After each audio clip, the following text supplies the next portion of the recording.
ഈ രാജ്യത്തൊരു സാധാരണക്കാരന് താൻ നേരിടുന്ന അനീതിക്കെതിരെ ശബ്ദമുയർത്തണമെങ്കിൽ ആദ്യം താനൊരു രാജ്യദ്രോഹിയല്ല എന്ന് തെളിയിക്കേണ്ട അവസ്ഥയിലേക്കാണ് എത്തി നിൽക്കുന്നത്.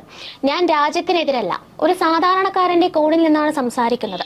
ഭരണകൂടത്തിന്റെ തെറ്റായ നയങ്ങൾക്കെതിരെ മാത്രമാണ് ഞാൻ സംസാരിക്കുന്നത് എന്ന് സ്വന്തം ദേശാഭിമാനം മാറോടടക്കി തെളിയിച്ചതിനു ശേഷം മാത്രം വാതുറക്കേണ്ടി വരുന്ന കഷ്ടസ്ഥിതി.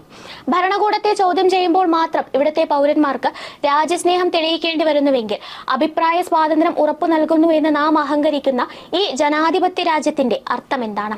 എപ്പോഴാണ് സ്വന്തം നാടിനോടുള്ള വിശ്വസ്തത തെളിയിച്ചതിനു ശേഷം മാത്രം നീതി ചോദിക്കേണ്ട ഗതികേടിലേക്ക് ഒരു സ്വതന്ത്ര ജനത തള്ളിയിടപ്പെട്ടത്? ഭരണകൂടത്തെ വിമർശിക്കുന്നവരെ മുഴുവൻ ദേശവിരുദ്ധരായി ചിത്രീകരിക്കേണ്ടി വരുന്നുവെങ്കിൽ ഭരണഘടന വാഗ്ദാനം ചെയ്യുന്ന ആ ഭരണഘടനാപരമായ അഭിപ്രായ സ്വാതന്ത്ര്യം വെറുമൊരു മിഥ്യ മാത്രമായി മാറുകയല്ലേ? ഇന്ത്യ ഒരു ജനാധിപത്യ രാജ്യമാണെന്ന് ലോകത്തിന് മുന്നിൽ ഉറക്കെ വിളിച്ചു പറയാൻ പോലും ഇന്ന് ഭരണകൂടം ലജ്ജിക്കുകയാണോ എന്ന് സംശയിക്കേണ്ടിയിരിക്കുന്നു.